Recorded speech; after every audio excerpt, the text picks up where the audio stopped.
planned publicity stunt lang. Yan ang tawag ni CWS Party List Representative Edwin Guardiola sa tangkang pakikipag-selfie sa kanya ni Batangas Congressman Leandro Leviste sa plenaryo kahapon.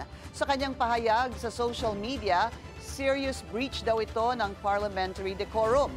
Tinawag din niyang co-conspirator ni Leviste ang Bilyonaryo News Channel matapos i-post ang nakuhang video at kopya ng selfie.